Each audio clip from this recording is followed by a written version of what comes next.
Board का जज, फिर बात बराबरी की होगी। जैसे वक्फ बोर्ड जहां जहां जमीन क्लेम करता है उसका मुकदमा वक्फ ट्रिब्यूनल में जाता है, वैसे वैसे हिंदू बोर्ड जहां जहां उंगली रखेगा उसका मुकदमा कहां चलेगा? यानी काशी का मुकदमा कोर्ट में नहीं चलेगा, कहां चलेगा? भोजशाला का मुकदमा हिंदू बोर्ड, भद्रकाली का मुकदमा। एक फायदा और होगा, जैसे अभी वक्फ एक्ट ये कहता है यहां बाबर का घोड़ा घास खाता था इसलिए वक्फ प्रॉपर्टी है, तो हिंदू बोर्ड वाले भी बोलेंगे ये दिल्ली युधिष्ठिर ने बसाया था।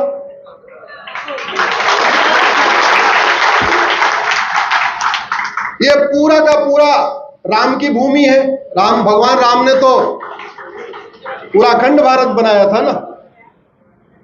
जैसे वो कह रहे हैं इधर औरंगजेब की बकरी घास खाती थी, ये वक्फ प्रॉपर्टी हो गई।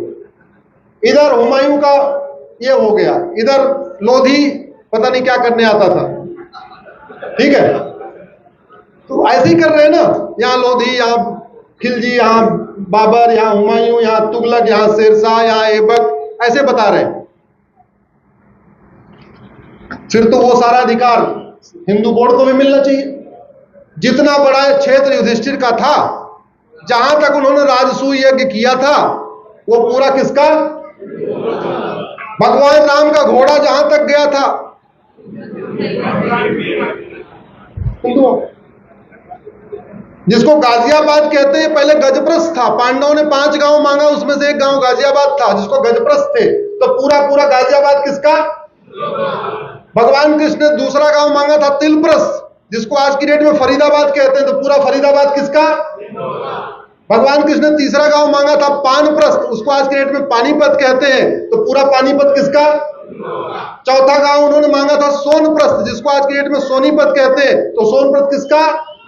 और 5वां गांव था इंद्रप्रस्थ, इंद्रप्रस्थ को आज की डेट में दिल्ली कहते हैं, पूरा दिल्ली किसका?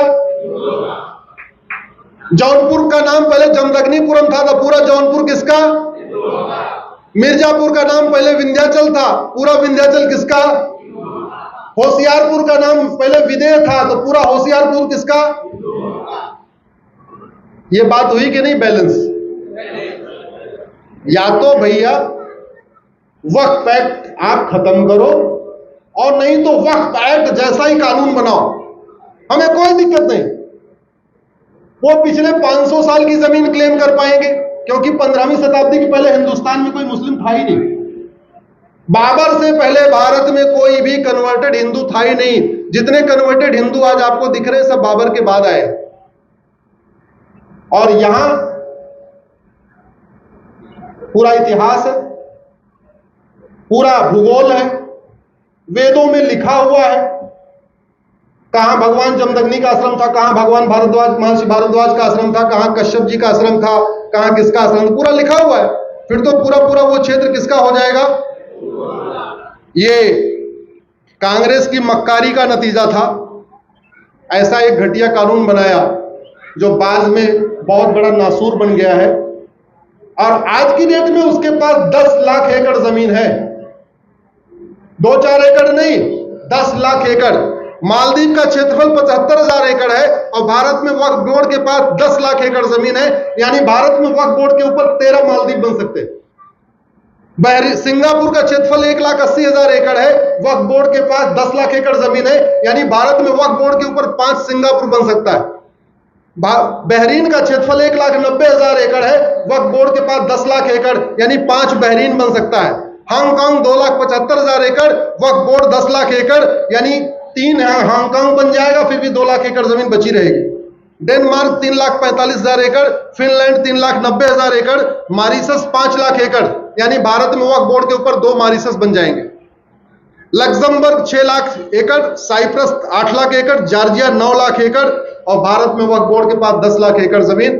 मैं इस पर रिसर्च कर रहा था, दुनिया के 50 देशों का क्षेत्रफल 10 लाख एकड़ से कम है। जितना हमारे पास वक्फ बोर्ड की जमीन है, इतना क्षेत्रफल दुनिया के 50 देशों का नहीं है। 50 देशों का क्षेत्रफल 10 लाख एकड़ से कम है, लेकिन यह कानून बना है। और दो ही तरीका है, मैं फिर से कह रहा हूं, जो मैंने अपनी PIL में बात रखी है आपको बताता हूं। जिसको हम दान कहते हैं इसी को वक्फ कहते हैं। दान चोरी करके किया जाता है कि अपनी मेहनत ईमानदारी से?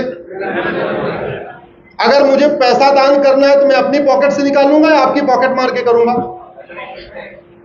अगर मुझे गाड़ी दान करना है तो मैं अपनी गाड़ी दान करूंगा या दूसरों को चोरी करके? अगर मुझे जमीन दान करना है तो अपनी जमीन दान करूंगा या दूसरों की? इसका मतलब यह हुआ बाबर, हुमायूं, तुगलक, गजनी, गोरी को वक्फ का अधिकारी नहीं था, क्योंकि न यहां उनकी 1 इंच पुश्तैनी जमीन थी और न उन्होंने यहां मेहनत से कमाई। उन वैसी दरिंदों ने तलवार के दम पे जमीन कब्जा किया, आगजनी की धमकी देके कब्जा किया, बहन बेटियों का बलात्कार के जमीन कब्जा किया, इसलिए उनको वक्फ का अधिकारी नहीं था। और जब मुगलों को वक्फ का अधिकार नहीं था तो उनके नवाबों और निजामों को भी वक्फ का अधिकार नहीं था, क्योंकि उनके नवाबों और निजामों को भी 1 इंच यहां पुश्तैनी जमीन नहीं थी। आजादी के समय 50,000 एकड़ जमीन, आज की डेट में 10 लाख एकड़ जमीन, 9.5 लाख एकड़ जमीन बढ़ गई। कैसे बढ़ी? जंगलों पे कब्जा, पहाड़ियों पे कब्जा, नदियों पे कब्जा, खेत खलिहानों पे कब्जा, गांव की ऊसर जमीन पे कब्जा, गांव की बंजर जमीन पे कब्जा, जो शादी विवाह के लिए जमीन छोड़ी जाती है उस पे कब्जा करते करते करते करते 10 लाख एकड़ जमीन हो चुकी है। ये सारी जमीन वापस होनी चाहिए। मैं आज निवेदन कर रहा हूं, या तो वक्फ एक्ट पूरी तरीके से खत्म किया जाए और नहीं तो वक्फ एक्ट जैसा ही सनातन एक्ट बनाया जाए।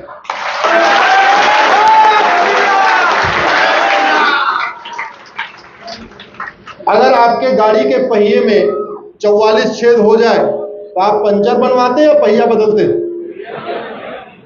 वक्फ एक्ट को सुधारने में 44 सुधार करना पड़ रहा है। कितना गड़बड़ है ये। इसलिए मैं कह रहा हूं, जैसे 44 पंचर के बाद पंचर नहीं बनवाते, पहिया बदल देते हैं, वैसे 44 बदलाव करने की बजाय सीधे इस एक्ट को ही बदल देना चाहिए, खत्म कर देना चाहिए। सबके लिए एक समान दान संहिता, सबके लिए एक समान धर्मस्थल संहिता, मजहब के आधार पर कोई नियम नहीं, मजहब के आधार पर कोई कानून नहीं, जो कानून होना चाहिए सबके लिए एक होना चाहिए।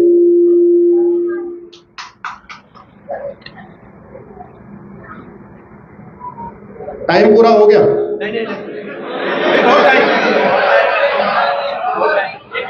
टाइम पूरा हो गया।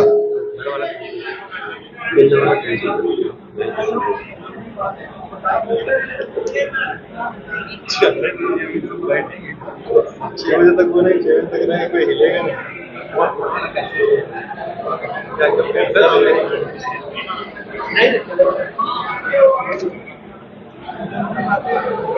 नहीं चलेगा, चलेगा 1 घंटा।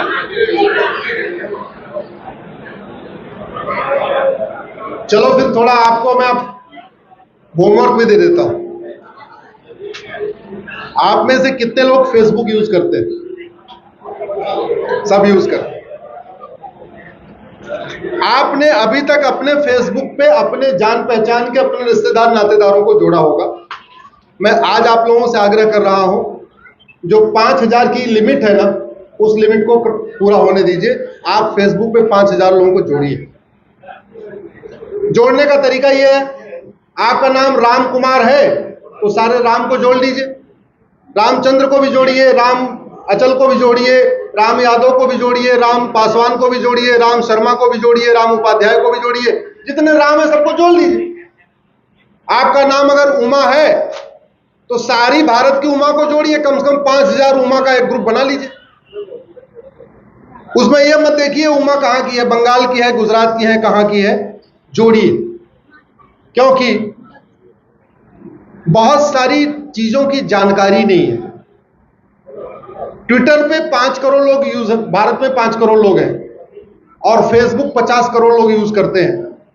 ट्विटर वालों को काफी कुछ जानकारी हो चुकी है, लेकिन उनकी संख्या टोटल 5 करोड़ है। जो सबसे बड़ा समूह है 50 करोड़ वाला, वहां हमारी रीच नहीं हो पा रही है। और हम लोग सोचते हैं नहीं फेसबुक तो आउटडेटेड हो गया। आपको बता दूं, सारे किसान, सारे मजदूर, गांव की रेडी पटरे वाले, सारे गोलगप्पे वाले, जितने हमारे भाई बहन हैं, सारे के सारे फेसबुक यूज करते हैं। फेसबुक यूज करने में शर्म की कोई बात नहीं है, उस पर दोस्तों की संख्या बढ़ाइए। हाँ, कोई उल्टी सीधी बात करे उसको ब्लॉक कर दीजिए, वो आपके हाथ में है, उसमें कोई दिक्कत थोड़ी है।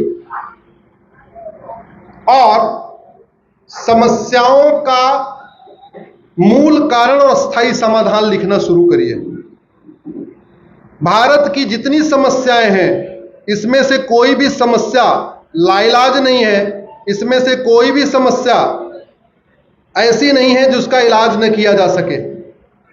बस हमें नियम कानून बदलना है और 80% समस्याओं का समाधान नियम कानून बदल के हो सकता है। 80%। दो तरीके की सोच होती है। मैं ये नहीं कहता कि कौन सी सोच ठीक है। कुछ लोगों का यह मानना है कि समाज बदलेगा तो व्यवस्था बदलेगी। मेरा यह मानना है कि व्यवस्था बदलने पे समाज बहुत तेजी के साथ बदल जाता है। वही व्यक्ति नॉर्मल ट्रेन में चलता अलग व्यवहार करता है, मेट्रो में चलता अलग व्यवहार करता है, एयरपोर्ट चलता अलग व्यवहार करता है। व्यक्ति वही है, केवल रेल का नियम बदला, मेट्रो का नियम बदला, एयरपोर्ट का नियम बदला, उसके व्यवहार में परिवर्तन आ गया। नियम कानून बनाने की कोई लागत नहीं होती, फ्री में बन जाता है।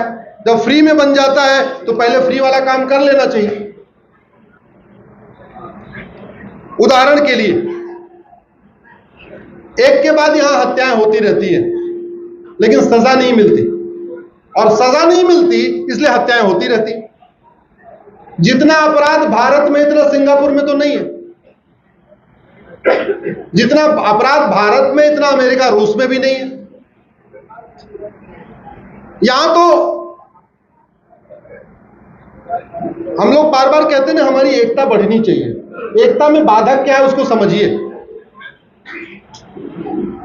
गांव में एकता टूटती कैसे है? एक व्यक्ति दबंग होता है, ध्यान से सुनिए कैसे एकता टूटती है। एक व्यक्ति दबंग है, वो चाहे वो किसी भी जाति का हो, वो अपने बगल वाले गरीब की जमीन पे कब्जा कर लेता है। तो दो लोगों में दुश्मनी हुई, 20 घर हैं लेकिन बाकी 18 घरों में एकता बनी हुई है। लेकिन हमारा न्यायिक सिस्टम क्या करता है? पूरे 20 घर को दो फाड़ कर देता है। क्यों? न्यायिक व्यवस्था यह कहती है गवाह भी चाहिए हमें। अब जब गवाह चाहिए तो जो दबंग है वो भी 10 गवाह लाता है, जो बेचारा गरीब है वो भी 10 गवाह लाता है, तो पूरा गांव दो फाड़ में हो गया। हमारी जो व्यवस्था है वो जब तक बदलेगी नहीं तब तक सामाजिक समरसता नहीं आएगी। जब तक आप गांव में कानून का खौफ नहीं पैदा करोगे, कोई व्यक्ति किसी की जमीन पे कब्जा न करे, कोई किसी की बहन बेटी को छेड़े ना, कोई किसी के साथ अत्याचार न करे, कोई किसी के साथ अपराध न करे, कोई पुलिस किसी को टॉर्चर न करे, जब तक ये व्यवस्था आप नहीं करोगे, आप शहरों में कोई भी बात कर लोगे, गांव में एकता आ ही नहीं सकती। हमारे देश की जो पहले न्यायिक व्यवस्था थी, छत्रपति शिवाजी महाराज के समय में देख लीजिए। छत्रपति शिवाजी महाराज के समय में 4 तरीके का फॉर्मूला था। जस्टिस विद इन आवर, 1 घंटे के अंदर फैसला। जस्टिस विद इन डे, 1 दिन के अंदर फैसला। जस्टिस विद इन वीक, 1 सप्ताह के अंदर फैसला। और कुछ केस होते थे जो थोड़ा लंबा चलते थे, तो उसकी जो टाइमलाइन थी जस्टिस विद इन मंथ थी, 1 महीने के अंदर फैसला हो जाएगा। छत्रपति शिवाजी महाराज के समय में कोई भी मुकदमा 1 महीने से लंबा चला ही नहीं। रानी अहिल्याबाई होलकर के राज्य में कोई मुकदमा 1 महीने से लंबा चला ही नहीं। राजा विक्रमादित्य के समय में कोई मुकदमा 1 सप्ताह से लंबा चला ही नहीं। यह हमारी व्यवस्था थी। और आज अब हो क्या रहा है? एक गरीब आदमी जमीन पे कब्जा करता है, एक दबंग। गरीब क्या करे? मना करता है, वो नहीं मानता, वो अपने अड़ोस पड़ोस के 4 को इकट्ठा करता है, उसका विरोध करता है। दबंग पुलिस वाले को 10,000 रुपए देता है, FIR करवा देता है। FIR हो गया, वो जेल गया।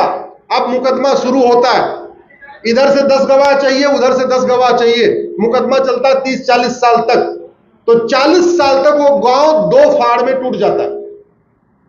अगर ये मुकदमा 6 महीने के अंदर डिसाइड हो जाए, साल भर के अंदर डिसाइड हो जाए, तो 40 साल तक गांव में दो फाड़ नहीं रहेगा, धीरे धीरे गैप खत्म हो जाएगा, फिर लोग एक हो जाएंगे, लेकिन बढ़ता रहता है।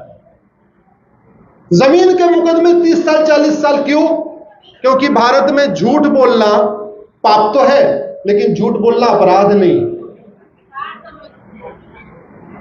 भारत में झूठी शिकायत करना गंभीर अपराध नहीं है, झूठा एफिडेविट फाइल करना गंभीर अपराध नहीं है, झूठी गवाही देना गंभीर अपराध नहीं है, झूठा मुकदमा करना गंभीर अपराध नहीं है, झूठा आधार बनवाना गंभीर अपराध नहीं है, झूठा राशन कार्ड बनवाना गंभीर अपराध नहीं है। तो हो क्या रहा है, आप फर्जी डॉक्यूमेंट बना लीजिए, फर्जी शिकायत कर लीजिए, फर्जी मुकदमों में झोंक दीजिए, लोग परेशान हैं, लड़े जा रहे हैं। जब तक भारत की न्यायिक व्यवस्था नहीं बदलेगी, तब तक भारत में शांति समृद्धि नहीं आ सकती, तब तक एक भारत श्रेष्ठ भारत बनाना मुश्किल ही नहीं, नामुमकिन है।